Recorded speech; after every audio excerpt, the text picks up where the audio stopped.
it has an event or they voluntarily terminate insurance, boom, you take them off the plan. Same thing with severance on your actively at work folks, right? There's ways to do this. Our advice normally is if the company wants to give somebody health insurance after they leave, this is how I would recommend that you do that. You talk to your own counsel and your lawyers and all that kind of stuff. But I would recommend, because I think from a COBRA perspective it helps, is to say this: hey, Matt, sorry we had to let you go. As a result of this, we terminated your insurance at the end of the month.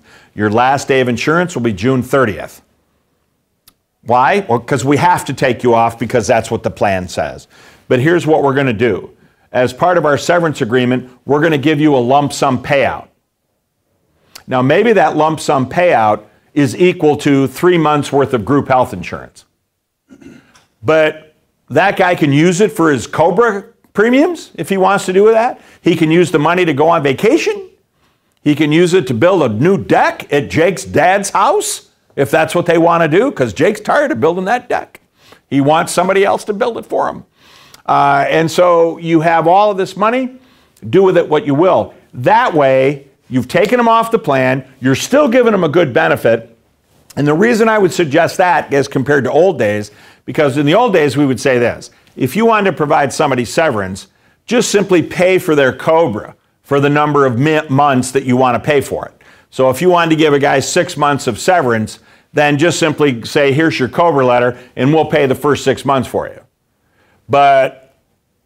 And so the guy elects full family coverage. Well, the problem with that I see down the road is when that guy at the end of the 6 month severance period, he's now on the hook for the full COBRA premium of $1,800 a month, because the only reason he elected full family coverage is because you were paying for it. So now at the end of that 6 month period, he decides not to for his continuation coverage under COBRA.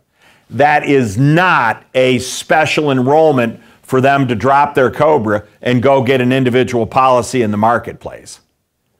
See, that's a concern to me, because I don't want that guy without insurance, and now he elects continuation coverage, now he drops it, now he goes to the marketplace to get an individual policy and they tell him no.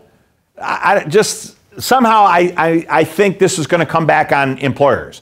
Why didn't you tell them this? Did you fully explain all of the situation? No, you didn't, employer. You didn't tell them at the end of the severance period they would not be eligible to go get an individual. Yeah, right? So my advice now, I think, is to just give people a lump sum payout, and if they want to buy their health insurance through COBRA, that's great. If they want to use it for something else, that's great too. Because again, you got to move them off the plan, and plus this prohibition against rescissions. So you got to really be moving that information now. So if you have somebody that you've left on the plan by accident, you are technically prohibited from rescinding their coverage. Remember I said earlier, there's the law and then the street? What we find, unfortunately, I think, is the law says you can't rescind somebody's coverage if you accidentally leave them on the plan, unless it was due to fraud on the part of the employee, as we said. But I think it happens all the time, from what I hear. I think people accidentally leave people on the plan, they find out about it, and then they will retroactively terminate them as far back as the insurance company would allow them to do it. Now, maybe your carrier would only allow you to retro-term them 60 days. Well, you know what? The carrier shouldn't even be allowing it